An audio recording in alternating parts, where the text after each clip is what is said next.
اللهم لك الحمد ولك الشكر. اللهم لا أحصي ثناء عليك أنت كما أثنيت على نفسك. أما بعد فأعوذ بالله من الشيطان الرجيم. بسم الله الرحمن الرحيم. يا أيها الذين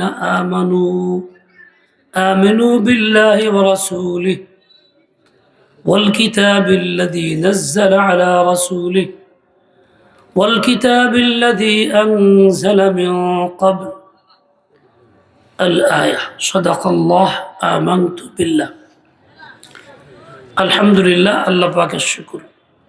গোবিন্দল ইসলামী তরুণ সংঘ এর উদ্যোগে আয়োজিত আজকের এই ইসলামী সাংস্কৃতিক সন্ধ্যা ও ওয়াজ মাহফিল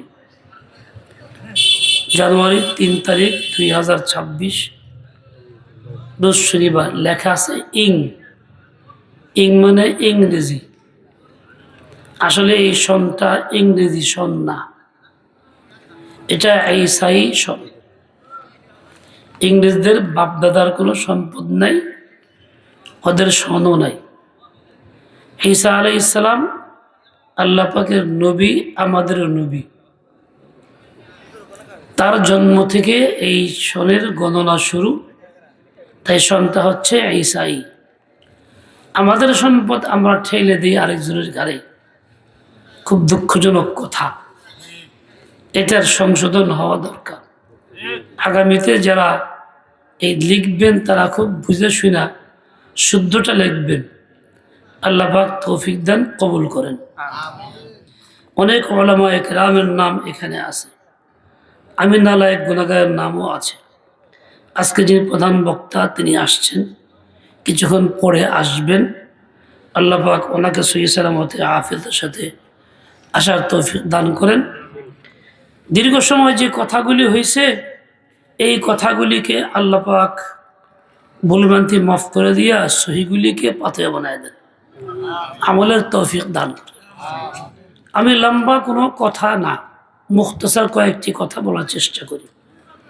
আল্লাহ পাক আমাকে তৌফিক দেন, দোয়া চাই। প্রথম কথা হলো এই, আমরা যারা দুনিয়াতে এই সময়ে আছি তারা কি 100 বছর পরে থাকবো এরকম কোনো সুসংবাদ আমাদের কাছে আছে? বরং থাকবো না এই সংবাদই আছে। দ্বিতীয় কথা হলো এইটা, আমরা যারা দুনিয়াতে বর্তমানে আছি তারা কি নিজের ইচ্ছা চাহিদা মতো সময় নিয়ে আল্লাহর কাছ থেকে আসছি, না আল্লাহ যখন চাইছেন মর্জি করেন তখন আসছি? তৃতীয় কথা, আমি যখন দুনিয়ার থেকে যাব, যাওয়ার সময় সিরিয়াল নেই জানা কথা। যাওয়ার সময় কি আমি আমার ইচ্ছা মতো যাব, না যখন আল্লাহ চাইবেন তখন যাব? যুবক মানুষ হাফেজ সিরাজ, মৌলানা সিরাজ এখানেই তো পড়তো, আমাদের ছাত্র বা আদব ছিল। কে জানতো এই যুবক, তরতাজা যুবক দুনিয়ার থেকে চলে যাবে? রমজান মাস ঢাকামুখী রওনা হয়েছে, আল্লাহর ইচ্ছা শাহাদতের মর্যাদা আল্লাহ দিবেন, দুর্ঘটনা ঘটছে, মারাও গেছে। সারাদিন পর যখন নিয়ে যাওয়া হচ্ছিল কবরস্থানে, দেখছি ফোটা ফোটা তাজা রক্ত পড়তেছিল। তার মানে কি শাহাদাতের মর্যাদা আল্লাহ পাক দিয়েছেন, লক্ষণ বোঝা গেছে। এরকমই আমি চলে যাব বলতে পারবো না, আমার ইচ্ছা মতো যাব না, আমার মর্জি মতো যাব না। যাব কেমনে? বলে আল্লাহ পাকের মর্জি মতো, যখন চাইবেন তখন নেবেন। আমার কোনো চৌচেরা বলা করার অধিকার থাকবে না, আমার কোনো মন্তব্য করার অধিকার থাকবে না। কথা এরকম না? আসার ক্ষেত্রে আমি আমার স্বাধীন না, যাওয়ার ক্ষেত্রেও আমি স্বাধীন না। আসার ক্ষেত্রে আল্লাহর মর্জি মতো আসছি, যাওয়ার ক্ষেত্রেও ঠিক তাই মর্জি মতোই হবে। আমার মর্জি মতো দুইটার একটাও হবে না। মাঝখানে যে জিন্দিগিটা কাটাইতেছি আসা যাওয়ার মাঝখানে এখনকার যে সময়টা, এই সময়টা কাটবে কেমনে? এটা কি আমার মর্জি মতো কাটবে না আল্লাহ পাকের মর্জি মতো কাটবে? আমার যেহেতু আশাটা আমার আল্লাহর মর্জি মতো, যাওয়াটা আল্লাহর মর্জি মতো, ইচ্ছা মতো, মাঝখানের সময়টাও কি হওয়া চাই? আল্লাহর মর্জি মতোই কাটানো চাই। আমার নিজের স্বাধীনতা না, আমার মর্জি মতো না, আমার ইচ্ছা মতো না, যেরকম মনে চাইলো সেরকম করলাম এরকম না, বরং আল্লাহ যেরকম চান সেরকম করলাম এরকম। কথা ঠিক আছে কিনা? যে লোকটার মাঝখানের এই জীবনটা এভাবেই চলে, আল্লাহ পাকের মর্জি মতো চলে, নিজের মর্জি মতো না, এই লোকটার জীবনটাই কামিয়াব জীবন, এই লোকটার জীবনটাই সফল জীবন। আর যার এই সময়টা আল্লাহর মর্জি মতো কাটে না, নিজ ইচ্ছা স্বাধীন মতো কাটে, যেরকম চায় সেরকম চলে, জীবজন্তুর মতো চলে, হাইওয়ানের মতো চলে, তাহলে এর জীবনটা অনর্থক জীবন, কামিয়াব না, ব্যর্থ জীবন, সফল কাম না, ব্যর্থ জীবন। আমরা কি সফল কাম হয়ে যেতে চাই না ব্যর্থ হয়ে যেতে চাই? তাহলে আমার কাজ হবে এই সিদ্ধান্ত নেওয়া, এই স্থির করা, আমি যে সময়টা কাটাবো শুধু আল্লাহর মর্জি মতো কাটাবো, আমার ইচ্ছা পছন্দ মতো কাটাবো না। এইটাকে ইচ্ছা করতে পারি না, নিয়ত করতে পারি না? পাক্কা কে কে নিয়ত করলাম? আমি ইনশাআল্লাহ নিয়ত করছি, আল্লাহ পাক তৌফিক দেন, কবুল করেন। এবার প্রশ্ন, আল্লাহর মর্জি মতো কাটাবো কেমনে? তো আমি তো আল্লাহকে দেখি না, কোনটা মর্জি না মর্জি বুঝিও না, আল্লাহ তোমার কিছু বলেও না। বলে আল্লাহ পাকের মর্জি মতো কাটানোর পদ্ধতি হইল এই যে আল্লাহ তাআলা নবী পাঠাইছেন মুহাম্মদুর রাসূলুল্লাহ সাল্লাল্লাহু আলাইহি ওয়াসাল্লাম, ওই নবীকে দিয়া যে হিদায়াত দিচ্ছেন, যে তরিকা দিছেন, যে সুন্নাহ দিছেন, আমি আমার জীবনে খুঁটে খুঁটে প্রত্যেকটা বাস্তবায়নের চেষ্টা করব। আমার জীবনে যদি এর প্রতিটা বাস্তবায়ন করার চেষ্টা করি, তাহলে আমার এই জীবনটা হবে আল্লাহর মর্জি মতো। আর আমি যদি খুঁজে খুঁজে এইগুলি তালাশ না কইরা, না এমনি না খুঁজে না খুঁজে চলে যাই, যেমন মনে চায় সেমন করি, তাহলে আমার এই জীবনটা আল্লাহর মর্জি মতো কাটবে না। ও ভাই দেখেন, সাধারণ একটা জিনিস, এই যে বাম হাত আল্লাহ দিছেন, ডান হাতও আল্লাহ বানাইছেন, দুইটা আবার প্রয়োজনে বানাইছেন, কিন্তু দুইটা দুই জাতীয় কাজের জন্য বানাইছেন। বাম হাত দিয়ে আমি ইস্তেঞ্জা করলেও সাফ হবে, ডান হাত দিয়ে করলেও সাফ হবে। এই ডান হাত দিয়ে পানি পান করলেও পানি ভিতরে যাবে, তৃপ্তি আসবে, পেট ভরবে। বাম হাত দিয়ে পানি ভিতরে ঢুকেও ওটাও ভিতরে যাবে, তৃপ্তি আসবে, পেট ভরবে। কিন্তু ডান হাত দিয়া এটা আল্লাহর মর্জি মতো, যেহেতু রসুলের তরিকার মধ্যে এটা আছে। বাম হাত দিয়ে আল্লাহর মর্জি মতো পানি পান করা না, রসুলের তরিকায় নাই। কাজ কিন্তু দুইটা দিয়েই হয়। এই জন্য কাফের মুশরিকরা এরা পার্থক্য করতে পারে না, বা যা ইচ্ছা তাই করে।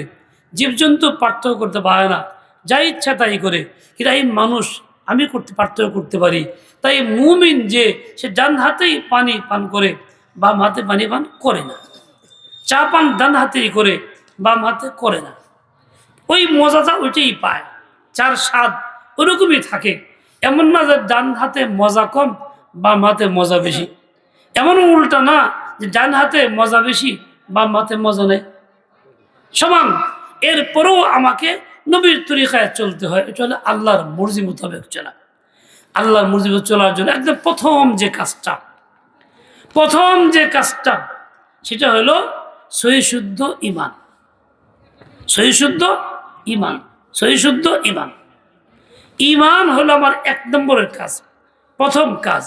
ঈমান যার সহি, তার আমল সহি, তার হিসাব নিকাশ সহি, তার পরকালে সব সুবিধা, সব সুযোগ সুবিধা মিলবে। ঈমান যার সহি না, দুনিয়াতে তার আমলগুলিও সহি না। আমল যখন সহি না, ফলাফলও সহি না। কাজে পরকালের যা কিছু পাওয়ার তা সে পাবে না। ঈমান সহি আমি কেমনে বুঝবো?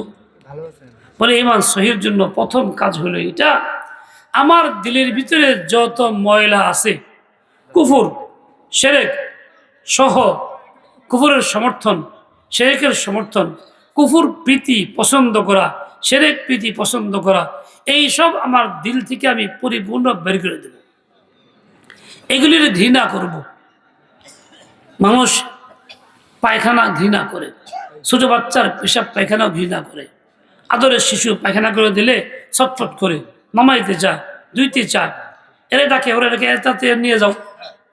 আদরের শিশু তারপরেও কিন্তু ঘৃণা করে। এর চেয়ে বেশি বিড়াল পায়খানা করলে ঘৃণা বেশি করে না কম করে? বেশি করে। কুত্তা পায়খানা করলে আর একটু বেশি করে, আর যে কালা কুত্তাকে আরো বেশি করে।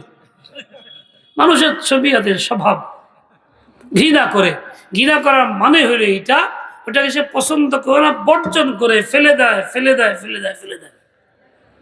আমি কুফর ঘৃণা করি, শিরক ঘৃণা করি, শিরক কুফর সমর্থনকে অপছন্দ করি, ঘৃণা করি। তার মানে এগুলি কি ফেলে দিই, ফেলে দিই, দিলটাকে খালি করি, দিলটাকে মুক্ত করি। দিল একটা পাত্র আল্লাহ বানাইছেন। এই যে দেহ একটা পুরা অঙ্গগুলির সমষ্টি, হাত পাও কান চোখ নাক যেমন আছে, ভিতরে একটা অঙ্গ আছে যার নাম দিল বা কলব আছে, ওটা আল্লাহ বানাইছেন। হাত পাও চোখ কান না দিয়ে দুনিয়ার জরুরত পুরা করতেছি, এগুলি বিভিন্ন কাজে লাগাইতেছি, দিল দিয়েও জরুরত পুরা করি। তবে আমার এই হাত পাওগুলি আমার বিভিন্ন কাজে লাগলেও দিল চায় এক কাজে লাগানো লাগে। সেই কাজটা কি? সেটা হলো দিলের ভিতরে আল্লাহকে বসানো লাগে, আল্লাহরে জায়গা দেওয়া লাগে। 24 ঘন্টা দিলের ভিতরে আল্লাহর জিকির, আল্লাহর ফিকির, আল্লাহর ধ্যান। শুরু হবে ইমান দিয়ে। ইমান যার নাই, তার ধ্যান নাই, তার জিকির নাই, তার কোনো কিছু নাই। যেহেতু দিল খালি না, দিলে ময়লা, ওই মুহূর্তে কালিমা পড়লেও ওই কালিমাটা কার্যকরী না। আশহাদু আল্লা ইলাহা ইল্লাল্লাহ বললে ওটাও কার্যকরী না, ওই ময়লা ময়লাই থাকতেছে। পরিষ্কার কখন করব? যখন আমি ইমান আনবো। তার মানে কুফর শিরক সব বাদ, এর সমর্থন বাদ, প্রীতি বাদ। আজকে যদি মুসলিম নামাজ পড়ি, রোজাও করি, সামাজিক ভালো কাজ করি, যে দাবি করি সব কিছুই, সব ধর্মই ভালো লাগে, আমাকে সব ধর্ম পছন্দের, তাহলে বোঝা গেল দিলের ভিতরে কি আছে? ময়লা আছে, কুফর আছে, শিরক আছে। ওই দিল মুক্ত না, ওই দিলের ইমান ইমান না। সে 1000 বার যদি পড়ে লা ইলাহা ইল্লাল্লাহ, গ্রহণযোগ্য না। কোটি বার যদি পড়ে আশহাদু আল্লা ইলাহা ইল্লাল্লাহ, গ্রহণযোগ্য না।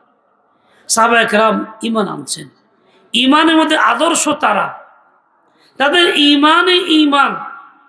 কেমন ইমান আনছেন? একবার কালিমা পড়ছেন তো পড়ছেন, জীবনের সব ময়লা একবারে শেষ, দিলের ময়লা একবারে শেষ। রসুলকে ভালোবাসতেন তো চরম ভালোবাসতেন একবারেই, আল্লাহকে ভালোবাসতেন তো চরম ভালোবাসতেন একবারেই, দ্বিতীয়বার করা লাগে না। একজন মহিলা সাহাবিয়া, ইসলাম গ্রহণের আগে তার অনেক অপরাধ ছিল। তাফসীরে কুরতুবীতে লিখছে, এই লোকটা তখনকার সময় মানুষ যা ইচ্ছা তাই তো করতো, জিনা ব্যভিচার করতো, জিনা করছে, বাচ্চা গর্ভে আসছে, বাচ্চা সময় হইলে পরে বাচ্চা খালাস হয়েছে, এই বাচ্চাকে মদের মটকায় ফেলে দিয়েছে, জীবিত বাচ্চাকে মদের মটকায় ফেলে দিয়েছে। এই বাচ্চাটা ওখানে মারা গেছে, গলছে, পচ্চা শেষ হইয়া মদের সঙ্গে মিশে গেছে। সে এই মদ, মানুষ পচা মদ মানুষের খাওয়াইছে। অপরাধ কয়টা? একটা না দুইটা, অনেকগুলি একসঙ্গে হয়েছে। এই যে এত বড়গুলি অপরাধগুলি করছে, কোন দিল নিয়া? যেই দিলে কুফর ছিল, যেই দিলে শিরক ছিল, যেই দিলে জুলমত ছিল, যেই দিলে অন্ধকার ছিল, তখন কোনো কিছু খারাপ লাগে নাই, মানবতাও কাজ করে নাই, দুঃখ লাগে নাই, হারে কি করলাম, লোকদের কি খাওয়াইলাম, এক মুহূর্তের জন্য আফসোসও হয় নাই, ভুলেও চিন্তা করে নাই। যখন নবী আকদাসের সোহবতে গেছে, আর গিয়া দিল খালি কইরা কুফর শিরক ফালায়া দিয়া শুধুমাত্র আল্লাহ পাকের মুহাব্বতে কালিমাটা পড়ছে, দিলে জায়গা দিছে, এমন ফিকির পয়দা হয়েছে, এমন জ্বলন পয়দা হয়েছে, এখন তো চোখের পানি আর চোখের পানি, কান্নাকাটি আর কান্নাকাটি। ইয়া রাসূলুল্লাহ, বহুত বড় অপরাধী আমি, আল্লাহ কি আমাকে মাফ করবেন? এই তার জিজ্ঞাসা, বারবার জিজ্ঞাসা। আল্লাহ নবী সান্ত্বনা দেন, অবশ্যই মাফ করবেন। তুমি তো জানো ইন্নাল ইসলাম ইয়াহদিউ মা কানা ক্বাবলা, ইসলাম পূর্বেকার কৃত সকল গুনাহগুলি মিটিয়ে দেয়। তুমি ইসলাম গ্রহণ করছো, অতীতের গুনাহ তোমার একটাও নাই, কিন্তু তার মনে সান্ত্বনা আসে না, প্রবোধ পাইতেছে না। শুধু একই কথা, এত রকম জ্বলন, এত অনুভূতি, এটা তো আগে পয়দা হয় নাই, আগে তো ছিল না। নবীর সোহবতে যখনই কালিয়া পড়ছে দিল মুক্ত কইরা, তখনই অনুভূতি পয়দা হয়েছে, তখন জ্বলন পয়দা হয়েছে। আল্লাহ তাআলার ইচ্ছা। দেখেন, মানুষ যখন দিল থেকে ময়লা বের করে ইমান আনে, ওই ইমানটাই প্রকৃত ইমান হয়, কার্যকরী ইমান হয়, যে ইমানের পরে জ্বালা সৃষ্টি হয়, যে ইমানের পরে তরফ পয়দা হয়। আর যদি ওরকম না হয়, এই সরো, যাও, তামাশা করো, এরা কোনো তরফ পয়দা হয় না। আমার ভাই, আজকে আমি মুমিন, আলহামদুলিল্লাহ বলি, আলহামদুলিল্লাহ মুমিন, মুসলিম। আচ্ছা বলি তো, আমার ভিতরে কি ওইরকম তরফ পয়দা হয়েছে? ওইরকম অস্থিরতা পয়দা হয়েছে? ওইরকম জ্বলন? ওইরকম জ্বলন পয়দা হয় নাই, ওই তরফ পয়দা হয় নাই, ওই অস্থিরতা পয়দা হয় নাই। আজকে আমি এমন একটা অবস্থায় আছি, নামাজ কালাম পড়তেছি, গুনাহ করলেও তেমন কিছু পরিবর্তন আসে না, নামাজ কালাম পড়ি না পড়লেও তেমন কিছু আসে না, এই একটা অবস্থায় আছি, সহনশীল, পড়লেও যা, না পড়লেও তা। ওই সাহাবীর জিন্দেগির সাথে আমারটা মিলাই, আমার ইমানের অবস্থা তার মিলাই ফেলি, দেখা যাবে তার ইমানের মধ্যে তরফ ছিল, আমারটা তরফ নেই। তাই বোঝা গেল তার ইমান সহি ইমান ছিল, আমারটা সহি ইমান এখনো হয় নাই। বুঝাইতে পারলাম কিনা? কে কে বুঝতে পারছেন? কে কে বুঝছেন? কত? তাই যদি হয়ে থাকে, তাহলে এইরকম ইমান যার মধ্যে তরফ নাই, জ্বালা নাই, এরকম ইমান নিয়ে কবরে যাওয়া কি সম্ভব? যদি বলেন, কি কুয়াশায় ঝিমাইয়া পড়ছেন নাকি? তাহলে এরকম ইমান নিয়ে যাওয়া সম্ভব না। কেমন ইমান নিয়ে যেতে হবে? যে ইমান আমাকে জ্বলন পয়দা, ভিতরে অস্থিরতা পয়দা করবে, যে ইমানের জ্বালা সৃষ্টি করে। আমার ভাই, কোরআনে পাকে আল্লাহ বলছে, ইয়া আইয়ুহাল্লাযীনা আমানু আমিনু বিল্লাহি ওয়া রাসূলিহি, হে ঈমানদার, ঈমান আনছো, পুরুষ নারী শুনো, তুমি তো ঈমান আনছো, তোমাকে ডাকা হলো ঈমানদার, কিন্তু যথেষ্ট না। আমিনু বিল্লাহি ওয়া রাসূলিহি, তুমি আবার ঈমান আনো আল্লাহর প্রতি, রাসূলের প্রতি। ঈমান তো আনছেই, ডাকাও হলো ঈমানদার বইলা, তারপরেও আবার আল্লাহর প্রতি ঈমান আনার কথা কেন বলা হইতেছে? রাসূলের প্রতি ঈমান আনার কথা কেন বলা হইতেছে?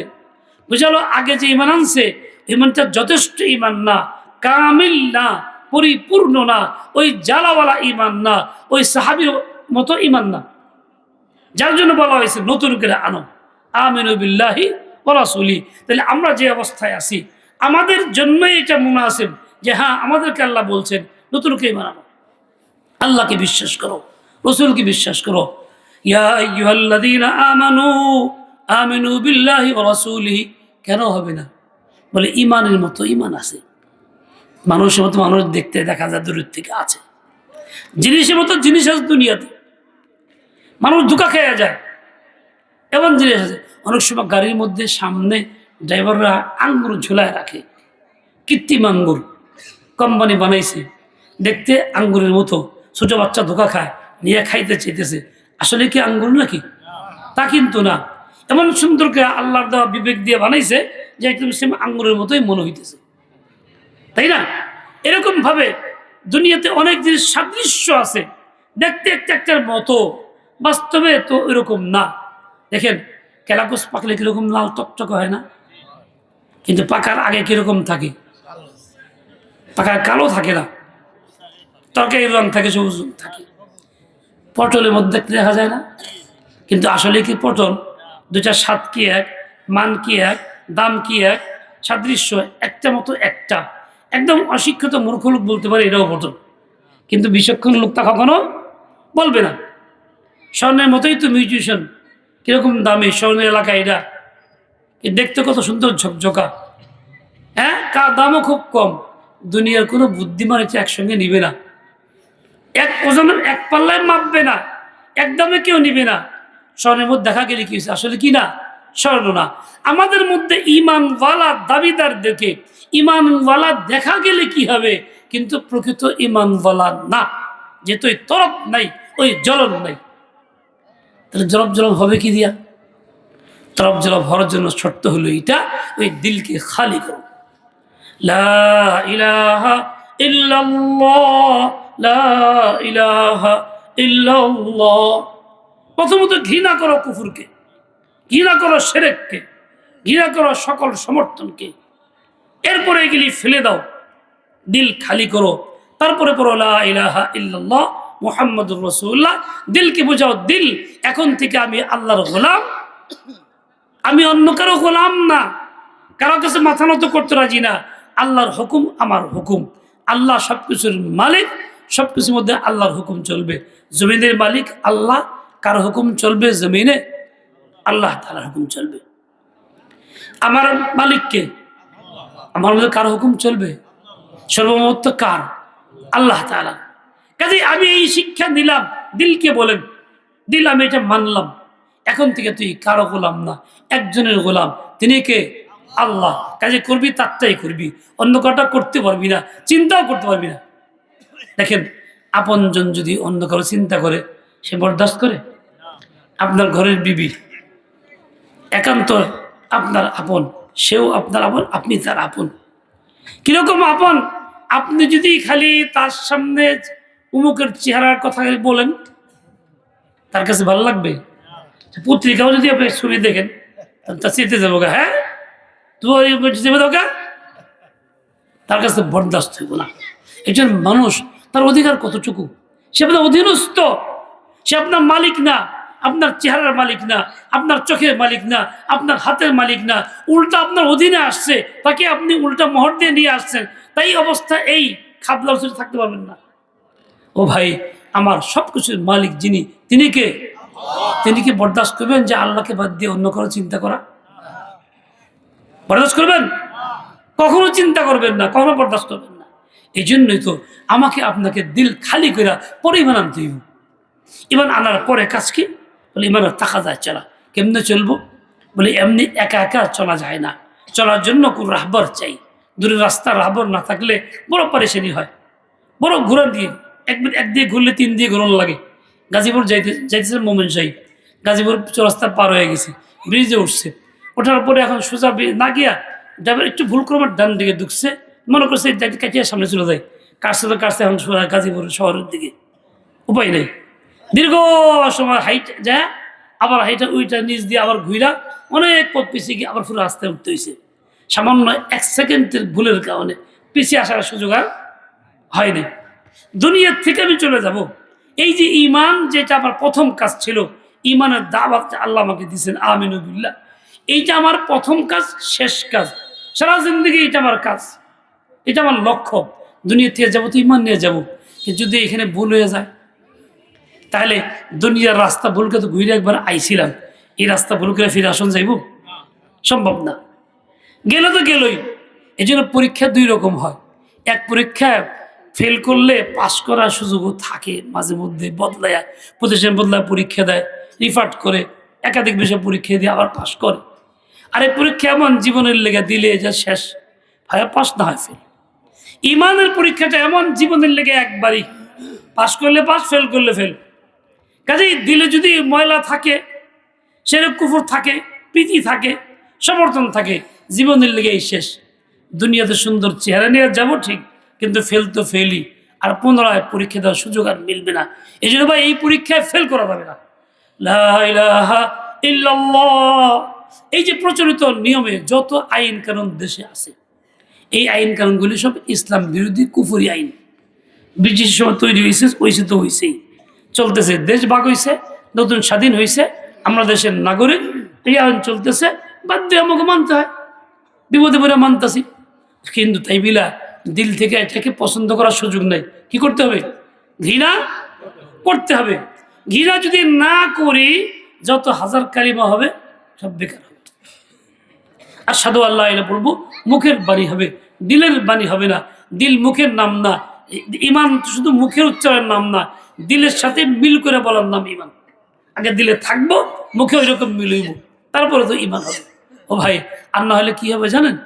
বিয়ে দিলে যেটা আছে ওইটাই আসবে, মুখেরটা কাজে লাগবে না, বিয়ে মানে মূর্তিও।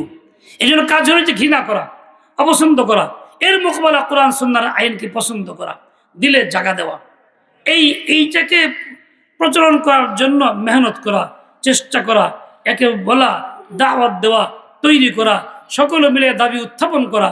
তবে যদি একটা পর্যায়ে পৌঁছে, কোন দাবি উত্থাপন করা তো নিষেধ না, সবার জন্য বৈধ। আমি মুসলিম হিসাবে আমি কোরআন সুন্নাহর আইন চাবো, এটা কোনো অপরাধ না, কিন্তু আমি তাও চাই না এই যে বেখেলে বসে রয়েছি, জিন্দিগি বরবাদ হইতেছে, এমনটা চাই না। সামনে সময় আসতেছে, ইমানের একটা কঠিন পরীক্ষারও, নির্বাচন কেন্দ্রিক পরীক্ষা হয়, হকের পক্ষে থাকবো না বাতিলের পক্ষে থাকবো, কুফরের পক্ষে থাকবো না কিসের পক্ষে থাকবো, আমার আপনার নিজস্ব বিবেচনা, আমি চিন্তা করব। পাস ফেল আমার হাতে, এরকম না অমুকে ভোট দিলে অমুকে ফেল করবো, দিয়ে আর আপনার অমুকে দিয়ে পাস করবো, খেললে আমার ভোটটা কামে লাগবো। তোমার ভোট কামে লাগবে না, তুমি ফেল করো করে তাই দেখো আগে।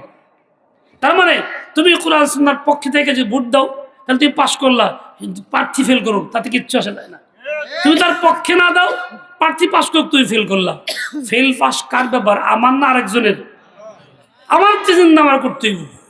এই জন্য খুব বুঝা সেটা কাম, সময় আসতেছে সেই আমি যদি মানে ফেল না করে যাই, আল্লাহ আমাকে তৌফিক দিয়ে দেন। মাশাআল্লাহ, অনেক ওলামা একরাম উম্মতের ঈমানের হেফাজতের জন্য এই দাওয়াত দিয়ে মাঠে নামছে, এই চেষ্টা করতেছে, মেহনত করতেছে, ইসলামী দলগুলি কাজ করতেছে, মামুনা সাহেব কাজ করতেছে, খেলাফত মজলিস কাজ করতেছে, মারা ইসলামুল হুজুর কাজ করতেছে, আরও অনেক ইসলামী দল কাজ করতেছে। আমাদের কাজ হলো এই ওলামা একরাম সাহেব থাইকা হকের পক্ষে, সত্য ন্যায়ের পক্ষে থাকা, সত্য ন্যায়ের পক্ষে থাকা আমাদের কাজ। আগামী নির্বাচনে হার পক্ষে ভোট দেওয়া আমাদের কাজ, সঠিক ব্যক্তির পক্ষে ভোট দেওয়া আমাদের কাজ। এই যে মোনা সালাউদ্দিন সাহেব মেহনত করতে শুনছি, খুব ভালো, মাশাআল্লাহ। সবাই দোয়াও করব, আন্তরিক চেষ্টাও করব।